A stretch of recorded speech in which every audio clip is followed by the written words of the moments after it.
বন্ধুরা দেখুন চপগুলো কত সুন্দর দেখতে লাগছে, আর ফুলে দেখুন কত বড় হয়ে গেছে। এই চপগুলো কিন্তু বার থেকে দেখে একদমই বোঝা যাবে না যে এটা বেগুনের চপ। দেখে মনে হবে কিন্তু আলুর চপ। যতক্ষণ না খায় কিন্তু এর স্বাদ একদমই বোঝা যাবে না। বন্ধুরা দেখুন আজকে বাইরে ঝিমঝিম করে যে বৃষ্টি হচ্ছে। সকাল থেকে ওয়েদারটা পুরো ফাঁকাই ছিল, রোদ বেরিয়েছিল, কিন্তু দুপুরের পর থেকে প্রচুর বৃষ্টি হয়েছিল। আর বৃষ্টিটা এখন একটু থেমেছে, এই যে এখন হালকা হালকা করে বৃষ্টি হচ্ছে। আজকে এই বৃষ্টির দিনে একটি মুখরোচক রেসিপি আপনাদের সাথে শেয়ার করব। এখন করব না, সন্ধ্যেবেলায় করব, চায়ের সঙ্গে মুড়ির সঙ্গে খাওয়া হবে। আপনারা প্লিজ পুরো ভিডিওটা দেখতে থাকুন। আর এখন মেঘের অবস্থা দেখুন, মেঘটা দেখুন পুরো কালো হয়ে আছে। এই দেখুন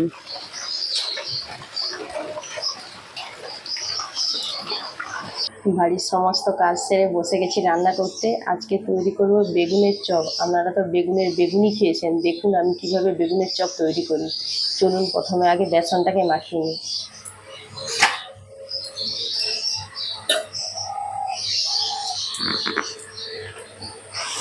প্রথমে আমি বেসনটাকে মাখিয়ে নিচ্ছি, কারণ বেসনটা মাখিয়ে বেশ কিছুক্ষণ সময় ধরে রাখতে হবে। সেই জন্য আমি প্রথমে আগে বেসনটাকে মাখিয়ে নিচ্ছি।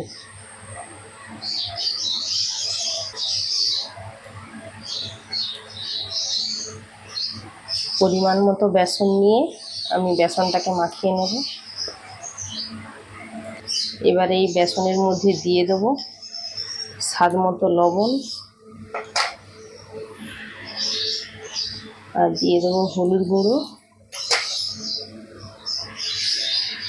বেগুনের চপের খুব সুন্দর একটা কালার হবে, সেই জন্য দিয়ে দিচ্ছি কাশ্মীরি লাল লঙ্কার গুঁড়ো, আর দিয়ে দেবো কালো জিরে।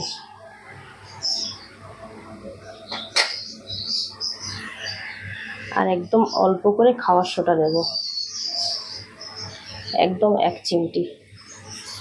এবার শুকনো উপকরণটাকে ভালো করে একসঙ্গে মিক্সড করে নেব।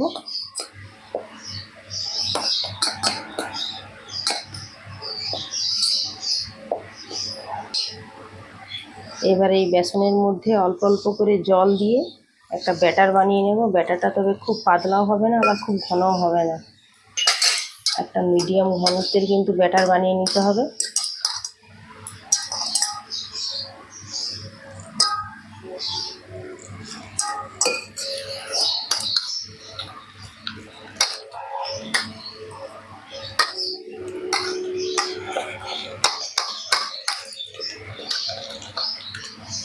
এইভাবে হাত ঘুরিয়ে ঘুরিয়ে কিন্তু বেসনের ব্যাটারটাকে ভালো করে ফেটিয়ে নিতে হবে। এইভাবে দেখুন হাত ঘুরিয়ে ঘুরিয়ে প্রায় আমি এটাকে 2 মিনিট ধরে ভালো করে ফেটিয়ে নিয়েছি। এবার এটাকে এক সাইডে ঢাকা দিয়ে কিছু সময়ের জন্য রেখে দেব। আর বেসনের ঘনত্বটা ঠিক এরকম হবে, দেখুন খুব পাতলাও হবে না আর খুব ঘনও হবে না, এরকম ঘনত্বের বেসনের ব্যাটারটাকে রেডি করে নিতে হবে। বেগুনের চপ বানানোর জন্য দেখুন আমি এই সাইজের বেগুনটা নিয়েছি। আপনারা চাইলে যে গোল বেগুনগুলো হয় সেগুলোও নিতে পারেন। এবারে বেগুনটাকে আমি গোল গোল চাকা করে কেটে নেব। এই সাইজের বেগুন নিয়ে করলে কি হবে, চপের শেপটা খুব সুন্দর হবে। প্রথম আমি বোখার দিকটা একটু কেটে ফেলে দেব, আর এই দিকটা একদম পাতলা করে একটু কেটে দেব। এবার আমি গোল গোল চাকার মতো করে কেটে নিচ্ছি।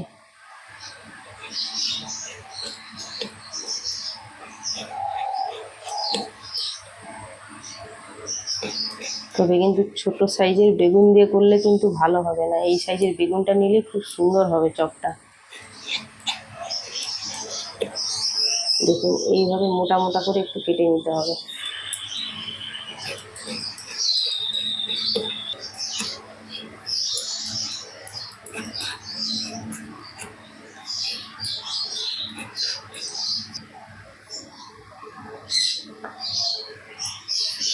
সব বেগুনগুলো ভালো করে কেটে নিয়েছি, এবার ধুয়ে নেব।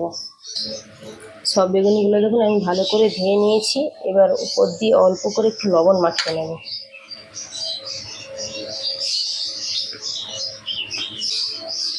ভালো করে লবণ মাখিয়ে নিয়েছি, এবার এটাকে এক সাইডে রেখে দেব। আর পুরের জন্য দেখুন এখানে আমি 3টে সেদ্ধ আলু নিয়েছি। এবার আলুগুলোকে হাত দিয়ে একটু ভেঙে নেব।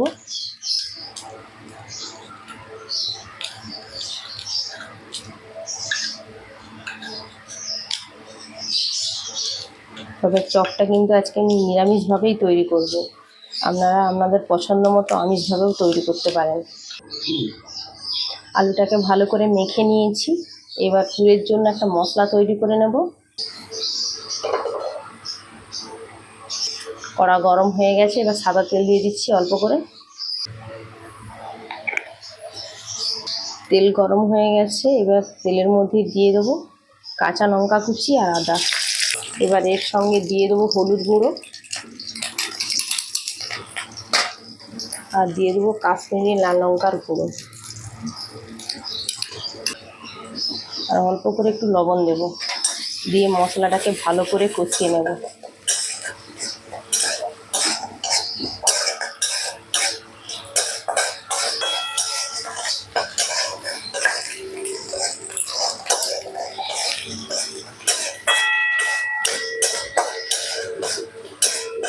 মশলাটা খুব সুন্দর কষানো হয়ে গেছে। এবার এই মশলাটাকে সরাসরি আমি আলু মাখার মধ্যে দিয়ে দিচ্ছি।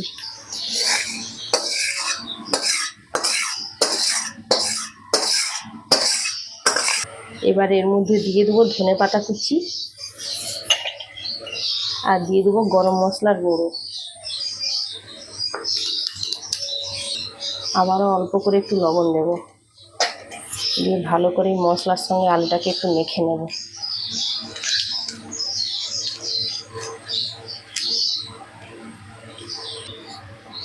মশলার সঙ্গে আলুটাকে ভালো করে মেখে নিয়েছি। আর এই মশলার আলুর কালারটা দেখুন কত সুন্দর হয়েছে।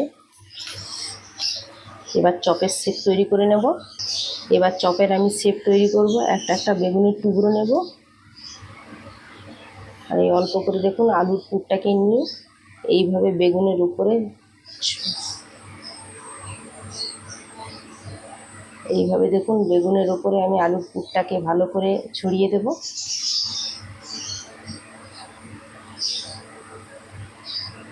একটা রেডি হয়ে গেছে। আগে প্রত্যেকটা আমি এইভাবে তৈরি করে নেব, তারপরে চপগুলো ভাজবো। আবার একটা তৈরি করে নিচ্ছি। এইভাবে দেখুন বেগুনের টুকরোগুলোকে নিয়ে অল্প করে একটু আলুর পুর নিয়ে এইভাবে বেগুনের উপরে ভালো করে দিয়ে দিচ্ছি। চারিপাশে কিন্তু সমান করে আলুর পুরটাকে ছড়িয়ে দিতে হবে।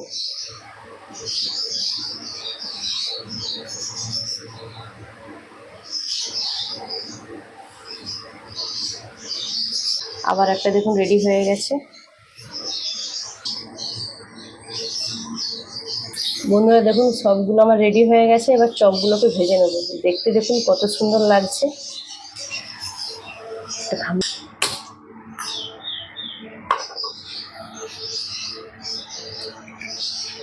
ভাজার জন্য আবারও কড়ার মধ্যে সাদা তেল দিয়ে দিচ্ছি। এখানে একটা কাঁচির মধ্যে আমি একটু শুকনো বেসন নিয়ে নিচ্ছি।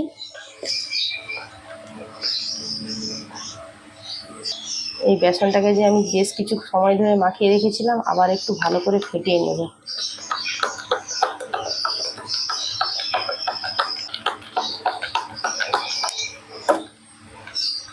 আবারও ভালো করে ফেটিয়ে নিয়েছি। এবার চপগুলোকে ভাজবো। একটা করে বেগুনের টুকরো নেব, ওপর দিয়ে দেখুন একটু বেসনের গুঁড়ো মাখিয়ে নেব।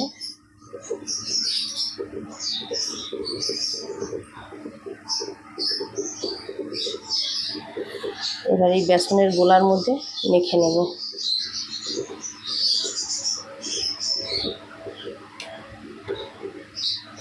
বেসনের গোলার মধ্যে ভালো করে মাখিয়ে নিয়ে এটাকে আস্তে আস্তে করে তেলের মধ্যে ছেড়ে দিচ্ছি।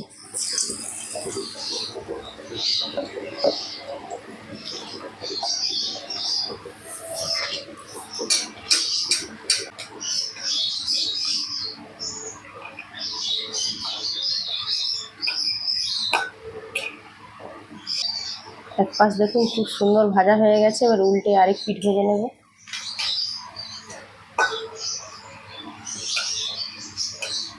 আর এটাকে ভাজার সময় কিন্তু গ্যাসের তাপটাকে মাঝারি তাপে রেখেই কিন্তু ভাজতে হবে, তাহলেই কিন্তু ভেতর পর্যন্ত খুব সুন্দর করে ভাজা হবে।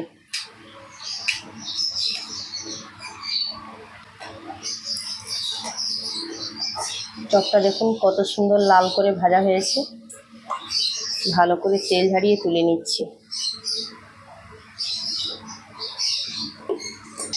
এইভাবে আমি প্রত্যেকটা চপ ভেজে নেব। আবার উপর দিয়ে একটু বেসন গুঁড়ো মাখিয়ে নেব।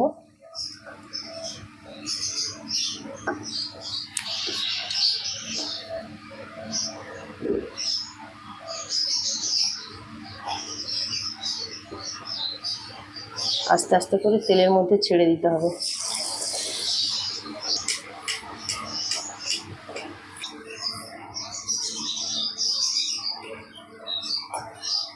আবারও এক পিঠ ভাজা হয়ে গেছে, উল্টে আরেক পিঠ ভালো করে ভেজে নেব। আবারও একটা চপ দেখুন কত সুন্দর লাল করে ভাজা হয়ে গেছে, তুলে নিচ্ছি। এইভাবে আমি প্রত্যেকটা চপ কিন্তু ভেজে নেব।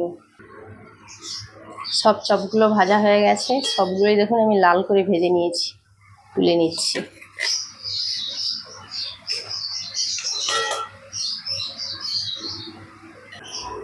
বন্ধুরা দেখুন চপগুলো কত সুন্দর দেখতে লাগছে, আর ফুলে দেখুন কত বড় হয়ে গেছে। এই চপগুলো কিন্তু বার থেকে দেখে একদমই বোঝা যাবে না যে এটা বেগুনের চপ। দেখে মনে হবে কিন্তু আলুর চপ। যতক্ষণ না খায় কিন্তু এর স্বাদ একদমই বোঝা যাবে না। একটা ভেঙে দেখাচ্ছি। বন্ধুরা উপর থেকে কিন্তু খুব সুন্দর চপগুলো হয়েছে, আর ভিতরে দেখুন কত সুন্দর হয়ে ভাজা হয়েছে চপগুলো। বন্ধুরা একটু খেয়ে দেখি চপগুলো। খুব সুন্দর হয়েছে, খাস্তা আর মুচমুচে হয়েছে। মুড়ি দিয়ে বেশ ভালো লাগবে খেতে চপগুলো।